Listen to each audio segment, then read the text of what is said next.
We treat big box stores like safe zones, bright lights, cameras, name tags, and endless aisles that feel too public for real danger. But horror loves routine.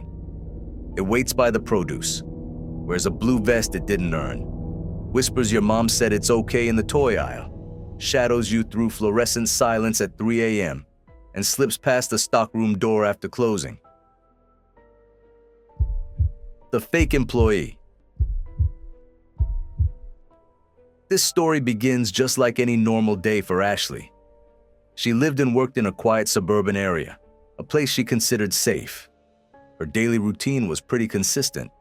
Office job from 9 to 5, and then a stop at the local Walmart on the way home to pick up ingredients for dinner. Ashley loved to cook, so she found herself at the grocery store almost every other day, usually getting there right after work, between 3 a.m. and 4 p.m.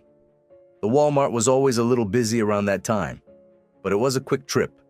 She'd grab a few items, maybe some produce or a cut of meat, and then head home to her apartment complex, which was only a mile away. Everything about her routine was predictable and comfortable. A few months ago, that comfort began to erode. It started simply enough. One day, as she was picking through bell peppers in the produce aisle, a male employee said hello to her. Ashley didn't think much of it. The next time she was there, he said hi again. Ashley started to pay a little more attention. The man was bald, with a small dark beard, and he was a bit of a big guy. He seemed friendly enough, and the second time they spoke, he asked her how her day was going. She gave him a brief, polite answer, and then moved on with her shopping. Over the next couple of weeks, this became a regular occurrence. Every time Ashley was at the Walmart, this same employee would find her in the produce section and strike up a conversation. Ashley didn't mind too much. He was always nice, but she was usually in a hurry to get home and wasn't really looking to chat. Still, she rationalized that he was just a friendly guy, a good employee who enjoyed customer interaction. But the conversation started to shift. The questions he asked became a little more personal. He would ask if she was on her way home from work, where she worked, or where she lived. They were subtle questions, disguised as casual chit-chat, but Ashley found them unsettling. She began to feel a nagging sense of unease, a small voice in the back of her head telling her that this wasn't just friendly banter. Looking back on it, she realized she never actually saw him doing any work. He was always just standing around in the produce section as if waiting for her to show up. The unease turned into a cold dread one afternoon. He approached her as usual and made the standard small talk, but then he took it a step further. He asked for her number. Ashley, wanting to be polite but firm, told him no. The man's entire demeanor changed in an instant. His friendly, smiling face hardened, and his body language became tense and defensive. As she started to explain her refusal, he just turned and walked away without another word, disappearing into one of the main grocery aisles. It was a complete 180 from the friendly persona she'd come to know. Ashley finished her shopping, now feeling more than a little weirded out, and headed for the checkout. The whole interaction had left a bad taste in her mouth. She just wanted to get home. She paid for her items and made her way out to her car, which was parked in the back of the lot. As she got into her vehicle, she noticed him again. He was sitting in a car not too far away from hers. She had no idea how she spotted him, but she was so glad that she did. He didn't appear to be looking at her, which she took as a good sign. He was probably just on his way home from work, she told herself. She pulled out of her parking space, and a moment later she saw his car pull out and exit the lot right behind her. A wave of ice-cold fear shot through her. She kept an eye on him in her rearview mirror. He followed her for the next minute, making the exact same 2 turns she did to get back to her apartment complex. When she turned into her complex's entrance, he followed her right in. Ashley started to panic. She knew with absolute certainty that this man didn't live in her complex. She drove slowly through the parking lot, past her own building and the others, hoping he would turn off or go to a different building. But his car trailed hers the entire time, a menacing presence just a few car lengths behind. It was clear he was just going to follow her, no matter where she went. She knew she couldn't lead him to her specific apartment, so she made a snap decision and drove straight back out of the complex. She drove down the quiet road near her complex, turning onto a busier one, her heart pounding in her chest. The time was now approaching 5 p.m., rush hour, so the road was packed with traffic. Ashley signaled to merge, waiting for a gap in the constant stream of cars. She kept checking her rearview mirror, seeing his headlights shining right behind her. After about 30 seconds, a small gap in the traffic appeared. Instead of taking it immediately, she waited until the very last moment before she floored it and pulled out, essentially cutting off a car. The driver she cut off honked loudly, but the move was a success. The man behind her had no opportunity to merge, and with the dense traffic behind him, he was trapped. She drove for a short while before turning off the road again. A flash of anger at herself for being so naive, and anger at him for being so brazen gave her an idea. She decided to go back to the Walmart. She drove straight there, parked, and went right to the customer service counter. She explained what had just happened, how one of their employees had followed her home after she rejected him. The employee at the counter was confused. They had to call someone from the produce section to the front of the store to help them figure it out. When Ashley repeated her story to the manager, describing the man in detail, the manager told her the most chilling thing she had ever heard. "Ma'am," the manager said, "nobody who works here fits that description. The man wasn't an employee. He must have just put on a blue Walmart vest to appear like he worked there, either a vest from a past job or one he bought online. He had been lurking, pretending to be an employee, just to get close to her." Ashley was now more terrified than ever. They told her they would keep an eye out for the man if he returned, which made her feel a tiny bit better, but the feeling of vulnerability was overwhelming. She drove back to her apartment complex carefully, checking her rearview mirror every few seconds, but thankfully, she didn't see him or his car. It has been a few months since that day. Ashley has not seen the man again, and she has not returned to that particular Walmart. She doesn't believe he ever found out which building or apartment was hers, but she still feels a chill every time she sees a blue vest. It's a constant reminder that sometimes the most dangerous people are the ones hiding in plain sight. The toy aisle stranger. This happened to Mark a little over a year ago. It was a random weeknight, probably around 8 or 9 p.m., and he was just doing some typical shopping at his local Walmart. The store was pretty quiet. It had been about 15 minutes since he'd arrived, and he was in one of the far back aisles where they keep all the fitness equipment. He wasn't planning on buying anything specific from there, but he'd been considering getting one of those massage guns, so he stopped to read the box on a display shelf. As he was looking at it, he heard some voices in the next aisle over. It was the toy aisle, which was in a back corner of the store. He heard a man's voice, and then the high-pitched voice of a small child. At first, he didn't pay any attention to it, but then the man's voice became clearer, and he heard him say, "I will buy you this toy if you come with me." Mark immediately felt a chill run down his spine. Why would a father say that to his own child? He couldn't quite make out what the kid said back, but then he heard the man say, "Your mom said it's okay." At that moment, Mark's gut screamed that something was wrong. The man's voice was firm, almost impatient. Then he heard him say, "Come on, let's go," a couple of times, followed by the sound of footsteps moving toward the end of the aisle. Mark was standing on the edge of a moral dilemma. Should he just mind his business? Or was this something he needed to investigate? He told himself he was probably just being paranoid, but the feeling of dread was too strong to ignore. He decided he needed to see for himself. He left the fitness aisle and walked to the end of the toy aisle. He peered down the long row of shelves and saw a man wearing a black jacket and a winter hat, holding the hand of a little girl and leading her toward the front of the store. Their backs were facing him. Thinking on his feet, Mark called out, "Excuse me." The man turned around, his face a mask of surprise.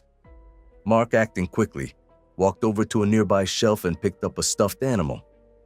As he approached them, he said to the man, "I'm sorry to bother you, but I'm looking for a gift for my niece.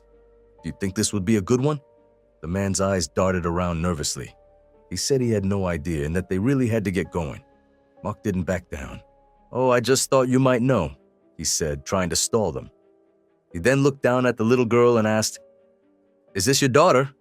The man quickly replied, "No, I'm just watching her for a moment," and then repeated that they needed to leave. Mark's heart sank.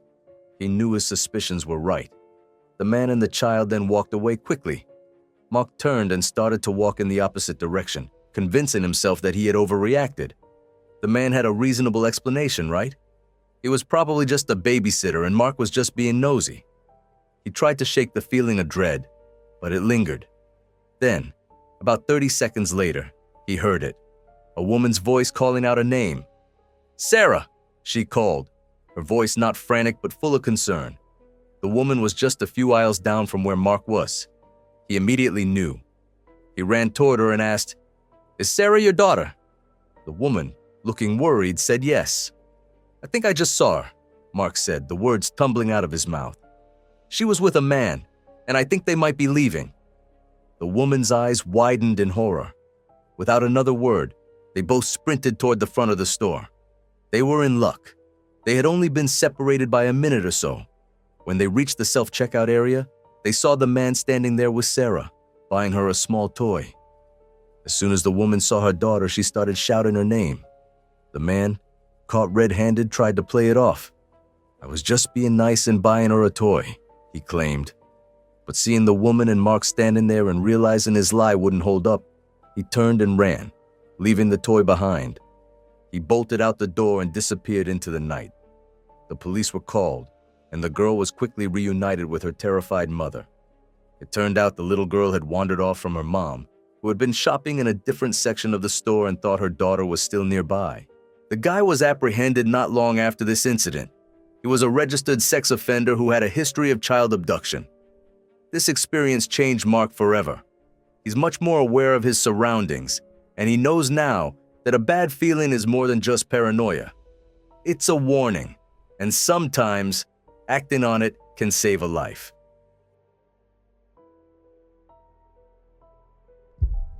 The 3 a.m. Stalker. A few years ago, back around 2014, Adam had a job with some unpredictable hours. Some nights, he'd get off work in the early morning, long after most businesses had closed for the day. He remembered how, at the time, many Walmarts used to be open 24 hours. He thought they were a lifeline for anyone who worked late, but after one particular night, he understood why that's no longer the case. One night, Adam got off work around 3 a.m. He was completely exhausted but also starving. The only place open on his way home was a 24-hour Walmart. He decided to stop in just to grab a snack and something to drink. The parking lot was nearly empty, and when he walked inside, the store was eerily quiet. He only saw a couple of employees restocking shelves and a security guard near the entrance. He made his way to the snack aisle. The store's silence was heavy, broken only by the low hum of the fluorescent lights. He browsed for a few minutes, unsure of what he wanted. After a while, a strange sensation crept over him. He felt like he was being watched. He glanced up and down the aisle. At the far end, a tall, skinny man in a black Adidas sweatshirt was standing perfectly still, staring right at him. The man wasn't looking at any of the items on the shelves. He was just watching Adam. When their eyes met, the man didn't look away. He just stood there, his expression blank. It was deeply unsettling. Adam tried to shake off the feeling and moved to the next aisle over, hoping the man was just a weird shopper. But as he looked down the new aisle, he saw the man slowly creep around the corner, just enough to look at him again. At that point, Adam's stomach dropped. This was no coincidence. He quickly grabbed a bag of trail mix and started walking toward the back of the store, trying to put as much distance between himself and the man as possible. He circled around to one of the main walkways, and when he got there, the man was already standing at the end of it, waiting for him. Adam felt a wave of frustration mixed with fear. He started walking all over the store, weaving through different sections, but the man seemed to anticipate his movements. Wherever Adam went, the man was there, a silent, menacing shadow, his face still completely expressionless. He never spoke, never made a move, but he was always watching, always a few aisles away. Finally, Adam decided he had enough. He abandoned his shopping and headed for the checkout area. There was only one lane open, and he told the cashier that a strange guy had been following him around the store. The man who had followed Adam saw him talking to the cashier and finally broke his pattern. Instead of approaching the checkout, he wandered off into the clothing section across from the registers.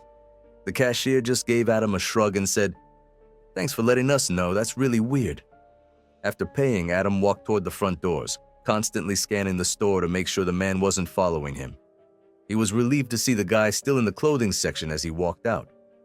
Adam made his way through the mostly empty parking lot to his car, which was parked a little ways away from the entrance. He got in, put the key in the ignition, and just as he was starting the engine, he happened to look up, and that's when he saw him. The man was sprinting at full speed from the Walmart doors, headed straight for Adam's car. He wasn't jogging or running.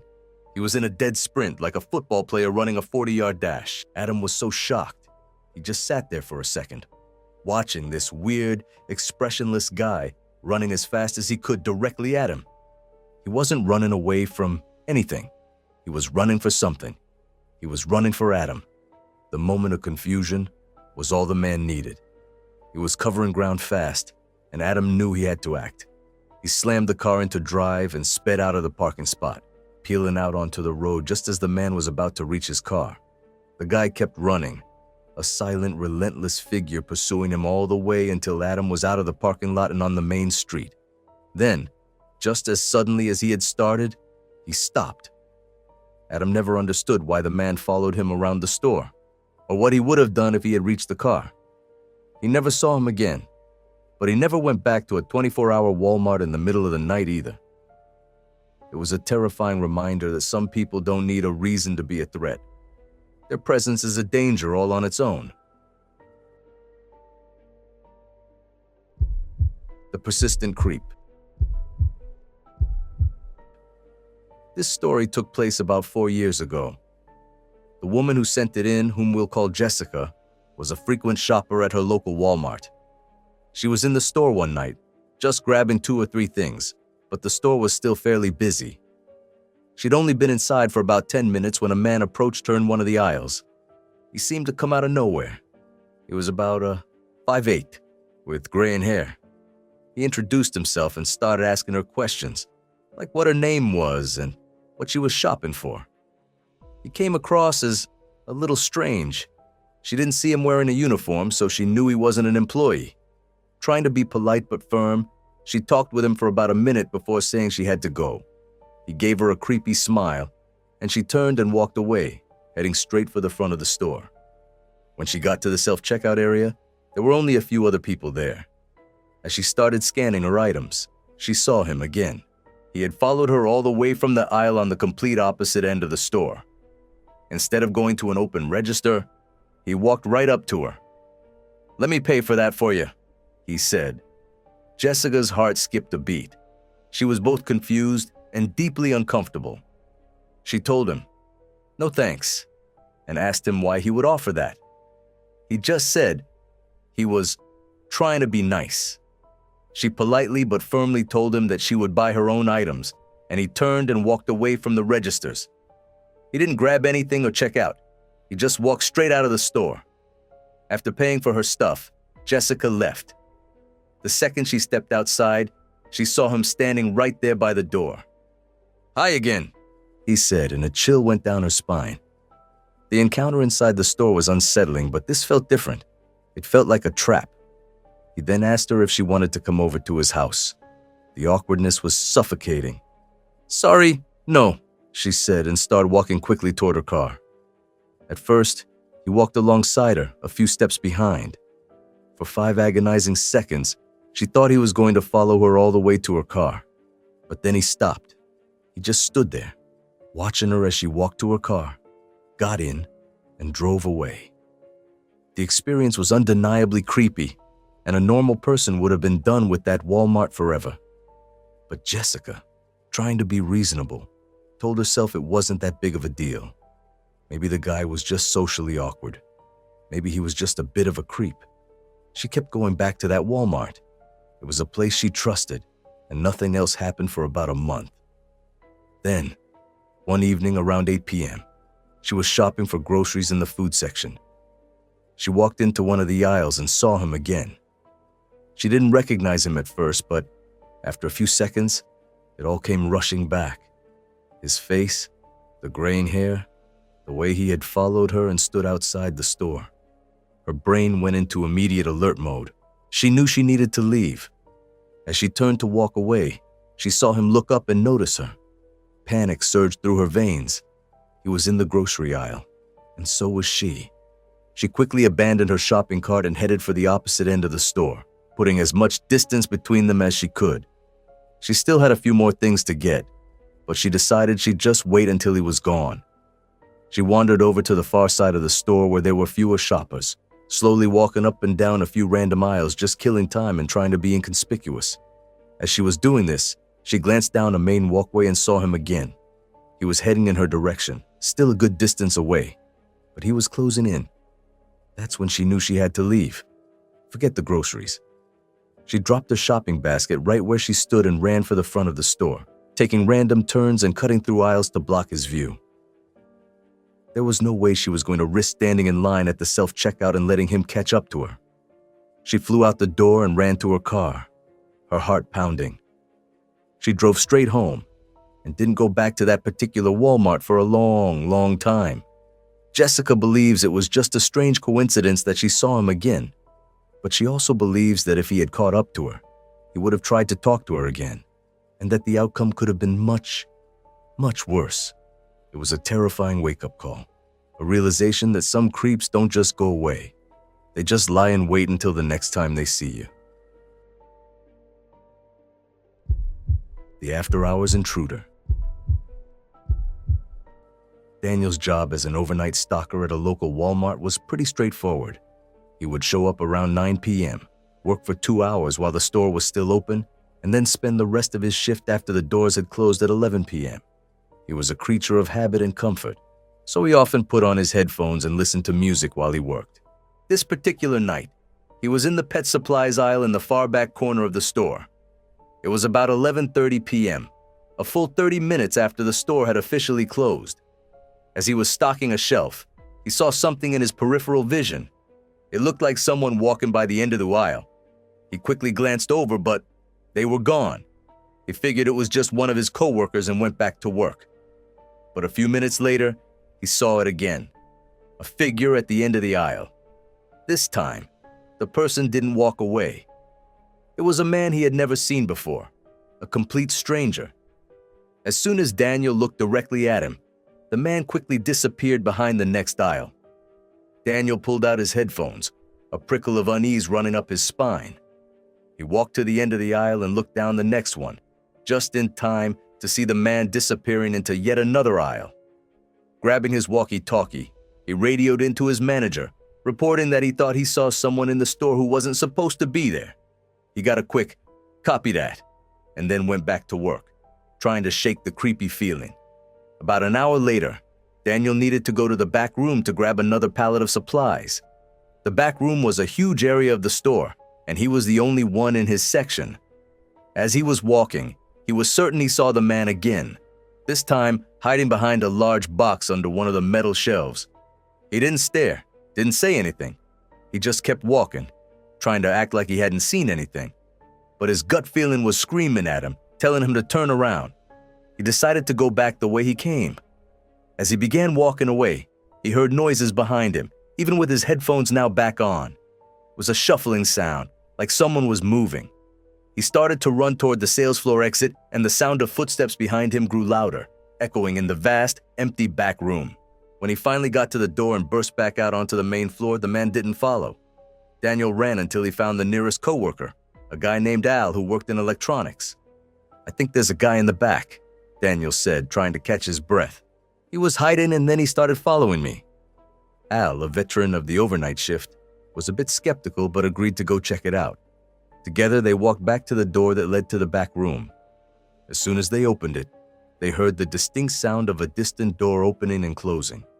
It came from one of the rarely used back doors that led to the outside. They walked in further, just in time to see the man walking out of the store and disappearing into the night. Daniel still doesn't know how the man got inside. His only guess is that he somehow hid in the store until closing, avoiding all the employees who did a final sweep of the building. But the real horror for Daniel isn't about how he got in. It's about what he was doing in the back room, hiding and then following him. What was he waiting for? What was he planning to do? Daniel quit that job a few months later. He had a few more strange incidents, but nothing as terrifying as that night. The thought of that strange, silent man lurking in the shadows, waiting for his chance, was enough to make him realize that even in a place as familiar as a Walmart, you are never truly alone.